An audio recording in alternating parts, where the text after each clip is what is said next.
Tapi seringkali terjadi ada orang memohon, rasanya sulit kemudian untuk terkabul. Minta ini susah, minta ini lambat, minta ini sulit. Dan ini melanggar kaidah yang umum. Kaidah umumnya mengatakan setiap berdoa akan dikabulkan sepanjang itu baik bagi dirinya. Dan itu memang baik, tapi kenapa tidak masuk gitu? Misal kaidah standarnya di Al-Quran surah kedua Al-Baqarah ayat 186. Paling kiri sebelah bawah. Wa idza sa'alaka 'ibadi 'anni fa inni qarib ujibu da'watad da'i idza da'an falyastajibu li wal yu'minu bi la'allahum yarshudun. Kata Allah, Muhammad SAW, sampaikan kepada umatmu, jika kalian nanti ingin mencari Allah, kamu ditanya, ada yang ingin mencariku, mencari Allah, katakan padanya, enggak usah dicari, saya dekat. Itu memberi harapan.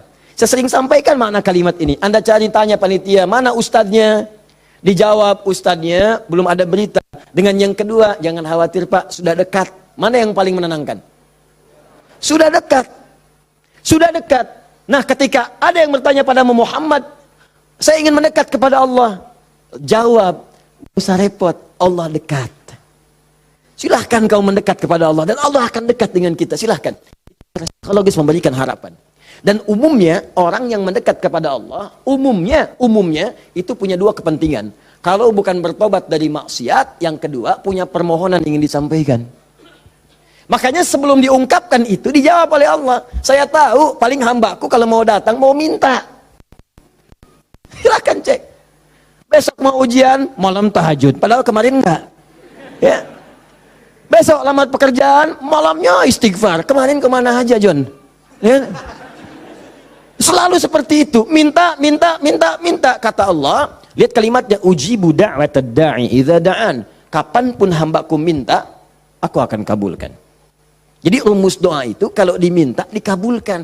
Jadi nggak ada doa yang tidak dijawab sepanjang yang diminta itu baik. Sepanjang yang diminta itu maslahat. 3 sifat jawabannya. Diberikan seketika, jadi begitu dia meminta seketika dikabulkan. Kalau dia membutuhkannya. Allahumma ya Rabb, Allahumma ya Rabb, Allahumma ya Rabb. Saya ingin berdakwah ya Allah dengan teknologi. Saya ingin niatkan ya Allah masuk ke ITB supaya dengan ilmu itu saya bisa mengembangkan teknologi untuk mendekatkan orang kepadamu. Minta dia malamnya, luluskan saya ya Allah. Besoknya keluar lulus. Kalau benar maslahatnya. Ada yang kedua. Ditunda itu sampai dia sanggup untuk menerimanya sebagai amanah kehidupannya. Tidak seketika dijawab, tapi nanti ketika dia sanggup baru diberikan. Karena kalau Allah berikan dalam hal tidak sanggup, tidak adil Allah. Karena Allah tidak memberikan ujian pada yang tidak sanggup. La yukallifullahu nafsan illa usaha. Jadi sekali lagi sering saya katakan, kalau Anda sedang diuji, jangan mengeluh. Karena Anda pun dipercaya oleh Allah. Allah yakin dengan Anda, kenapa Anda ragu? Jadi kalau Anda sekarang punya musibah, punya ujian, entah di rumah tangga ujiannya berat, entah di kantor misalnya ujiannya berat, entah dalam kehidupan, semuanya, semua orang tidak ada yang tidak punya ujian, semua diuji. Wala nabluwannakum bisyai, kata Allah, Quran surah kedua ayat 155. Semua yang hidup punya ujian. Dan sifat ujian itu tidak akan diberikan pada yang tidak sanggup.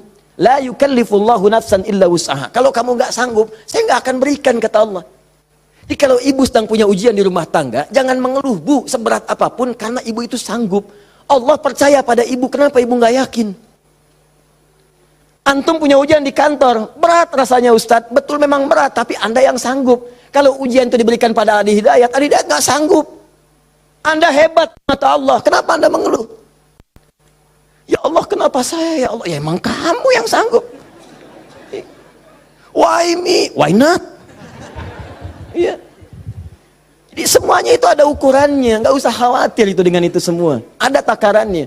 Ya, dan Allah itu punya sifat keadilan yang sangat luar biasa. Rizki adil, semua diberikan. Kadang-kadang itu nalar belum sanggup menalarnya. Yakin dulu iman, begitu iman hikmah datang.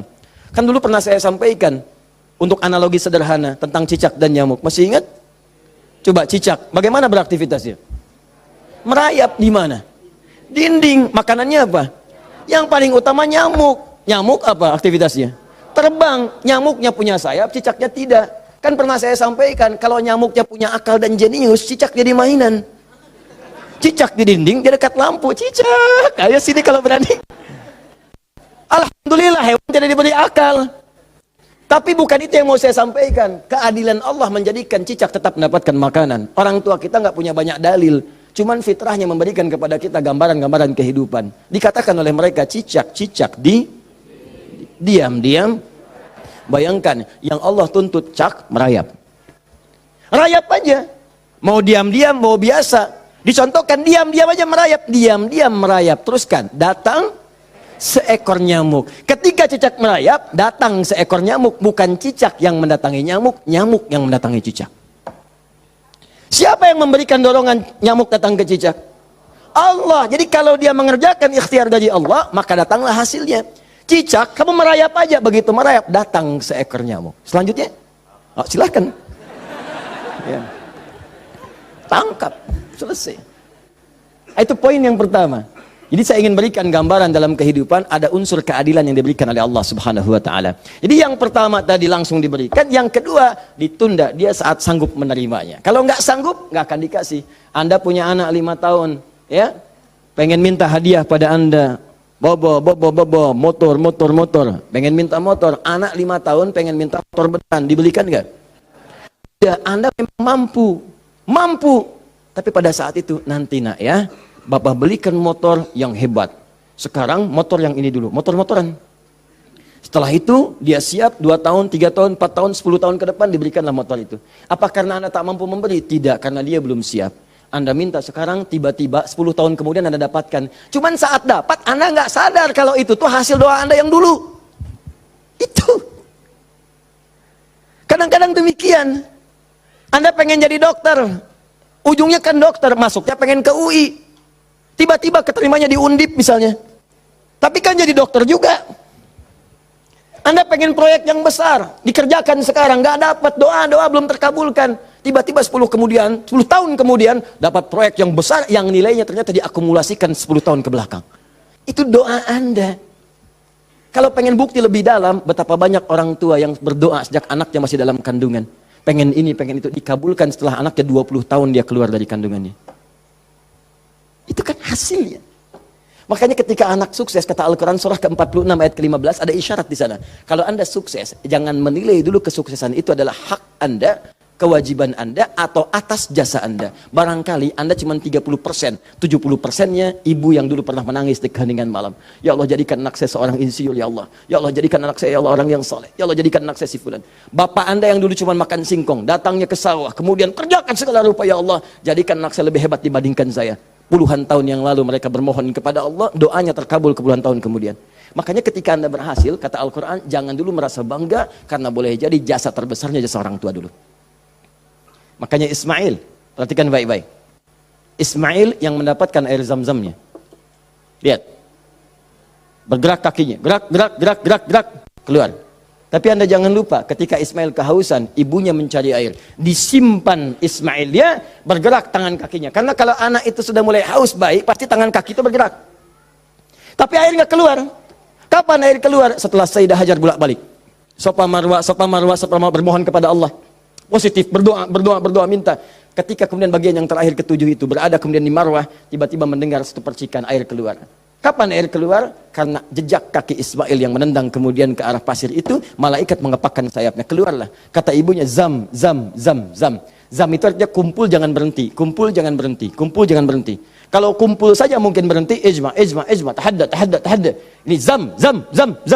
Kumpul jangan berhenti, kumpul jangan berhenti. Sampai sekarang air itu selalu berkumpul, tidak pernah berhenti. Dikenallah dengan air zam-zam. Orang kebanyakan cuma minum zam-zamnya, tapi tidak pernah mendalami kisahnya. Di situ ada bakti orang tua, di situ ada sayang kepada ibu, di situ ada cinta kepada orang tua, dan sangat luar biasa. Poin ketiga, kadang-kadang meminta sesuatu yang A diberikan B oleh Allah. Karena boleh jadi, maaf, yang dimintakan itu tidak ada maslahat untuk kita. Dalilnya Quran surah kedua ayat 216, paling kiri sebelah atas. Kutiba alaikumul qitalu wa huwa kurhul lakum. Diwajibkan bagi kalian berjihad, berperang dalam konteks perang, medan perang. Tapi ada juga konteks umum dengan rumus tafsir al-ibratu bi umumil lafzi la bi khususis sababi. Kalau ada lafaz dalam Al-Qur'an jangan dikhususkan pada sebabnya, sepanjang konteksnya umum. Perang terbesar, perang melawan perasaan kita.